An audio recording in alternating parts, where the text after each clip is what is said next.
तो इसलिए हमें रोज सुबह उठना चाहिए, लेकिन उसके लिए हमें शाम को उस समय सोना चाहिए जब मेलाटोनिन हार्मोन्स रिलीज होता है। लेकिन हम देर रात तक मोबाइल चलाते हैं, लाइट ऑन करके सोते हैं, तो हमको प्रॉपरली डीप जो है वो स्लीप नहीं आती है।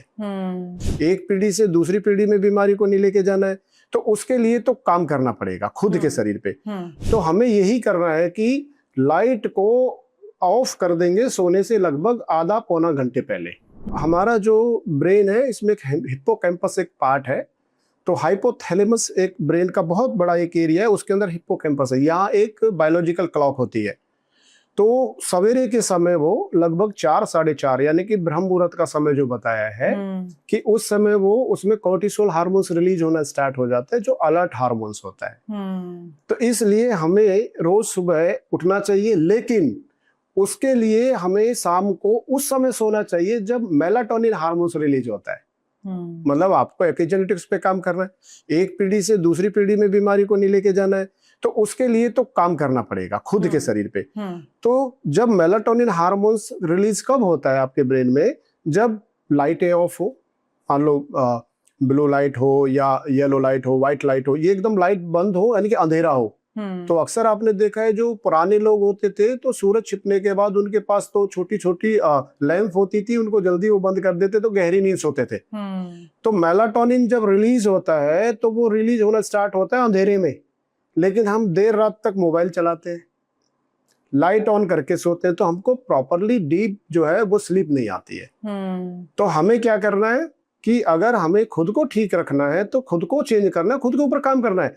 तो हमें यही करना है कि लाइट को ऑफ कर देंगे सोने से लगभग आधा पौना घंटे पहले। तो इसके लिए यही है कि लाइट ऑफ करिए और आप सोने के लिए चले गए, फिर आप सोए, तो आपको 7 से 8 घंटे सोना ही पड़ेगा। अगर आपको आपके जीन्स जो है उसके काम करने के तरीकों को बदलना पड़ेगा। तो मतलब आप ये कह रहे हैं कि नींद बहुत इंपॉर्टेंट है, बहुत जरूरी है। देखिए आयुर्वेद का एक शब्द है आहार निद्रा ब्रह्मचर्य है। चौथा मैंने आज के परिवेश को लेके जोड़ा व्यायाम। व्यायाम भी बहुत जरूरी है। तो ये जो 4 चीज आयुर्वेद बताई उनमें से निद्रा यानी कि नींद एक है। तो अगर रात को आप जल्दी सोंगे तो सुबह आपको, क्योंकि जब आप सो रहे हैं उस समय आपका जो ब्रेन है वो आपकी बॉडी की हीलिंग कर रहा है। जो पूरे दिन हम काम काज करते हैं दिमाग का, फिजिकली शरीर का, तो सेल्स हमारे हर दिन डेड होते हैं।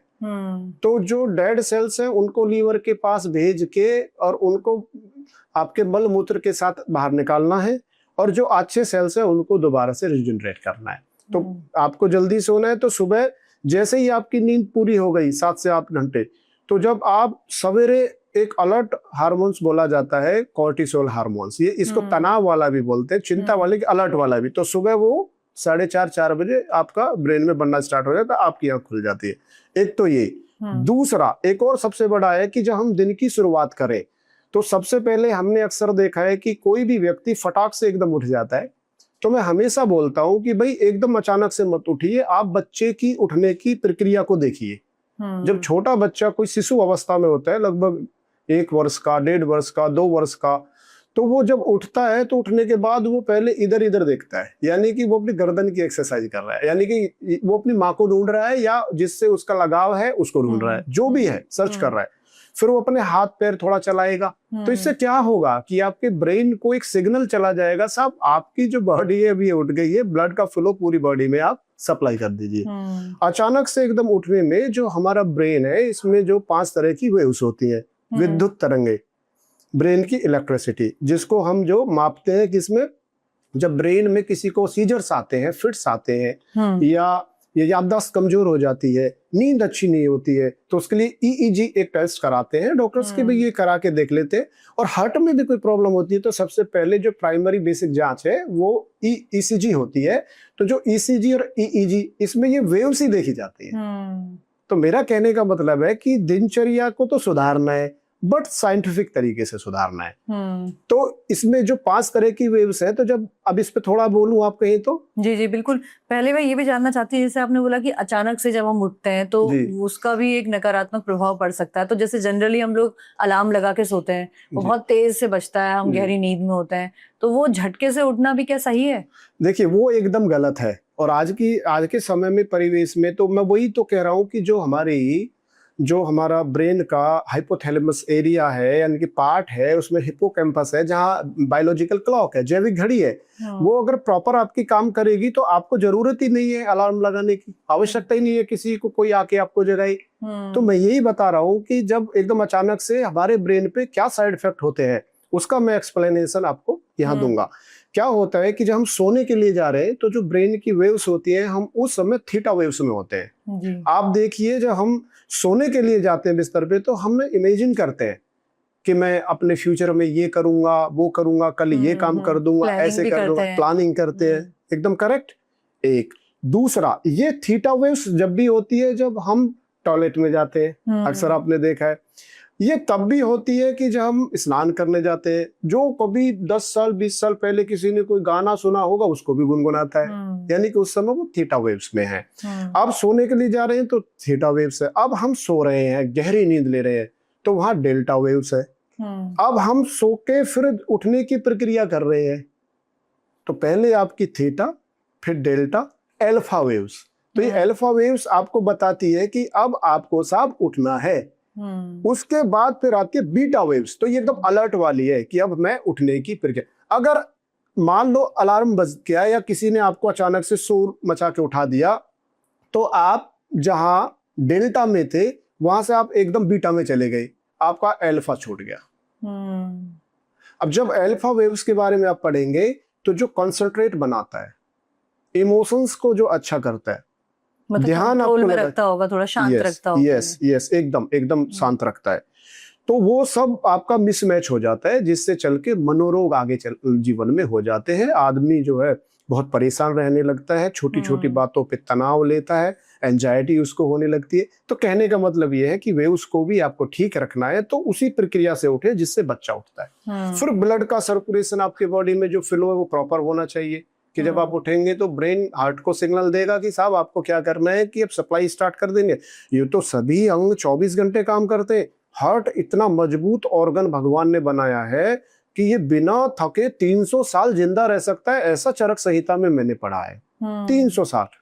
तो इसका मतलब है कि ये सबको स्वस्थ रखना है तो आपको इस प्रक्रिया से गुजरना पड़ेगा। तो जैसे आजकल इतने हार्ट अटैक हो रहे हैं, और कहीं ना कहीं क्या हमारी जीवन शैली का या हमारे स्क्रीन टाइम का भी इस पर कोई मतलब फर्क पड़ रहा है इन सब चीजों पर? जी बिल्कुल, क्योंकि देखिए अक्सर देखा है हमने, क्योंकि मैं एक रिसर्च उसमें भी हूँ, इंस्टीट्यूट है जिसमें मैं रिसर्च करता हूँ।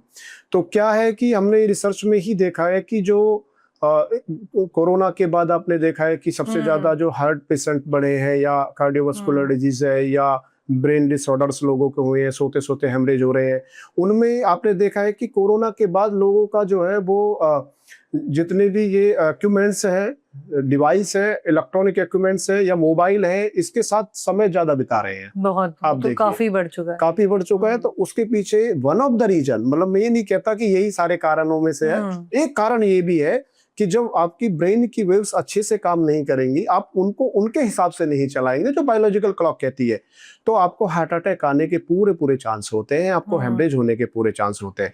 जो स्क्रीन की हम बात करते हैं, मोबाइल जब हम चलाते हैं तो जो उसमें से ब्लू लाइट निकलती है वो आपके रेटिना पे, क्योंकि यहाँ कलर का भी रहता है कि जो भी कुछ आप देखते हो वो देखने के बाद क्या होता है कि आपके रेटिना पे आता है, रेटिना ब्रेन को एकदम सिग्नल देता है, तो वहां क्या होता है कि कोर्टिसोल हार्मोन्स रिलीज हो जाता है, तो जिससे नींद आएगी नहीं, बेचैनी बढ़ जाएगी।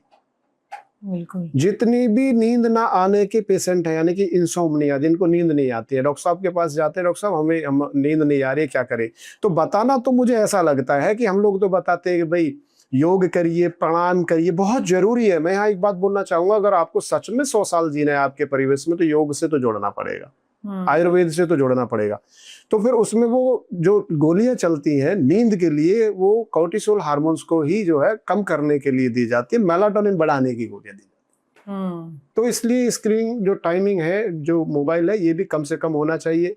तो इसमें एक टॉपिक भी आता है कि मैं बोलता हूँ कि डिजिटल डिटॉक्स आदमी को जो है करना चाहिए, कि भाई डिजिटल किस तरह करें डिजिटल डिटॉक्स? देखिए सबसे अच्छा क्या है डिजिटल डिटॉक्स के लिए, कि आप तय करिए कि आपको 24 घंटे में 2 घंटे मोबाइल से दूर रहना है। ये सबसे जरूरी है। आप देखेंगे कि जो अगर हम एक्यूप्रेशर पद्धति को पढ़ते हैं, भारत में 167 पैथियां हैं, 167 पैथियां थेरेपी इलाज की, उनमें एक्यूप्रेशर एक्यूपंचर एक है। तो जब आप उसको पढ़ते हो तो ये जो टिप है ना, ये टिप आपकी जो है वो ब्रेन को सीधा एक्टिव करती है, ये ब्रेन से कनेक्ट है। तो ये बिना इसके आपका मोबाइल चलता नहीं है, ना आप इससे चला सकते, ना इससे चला सकते, इससे चलेगा। तो इसलिए आप ब्रेन में वेव्स को भी डिस्टर्ब करेगा, नींद को भी डिस्टर्ब करेगा, इमोशंस को चेंज करेगा।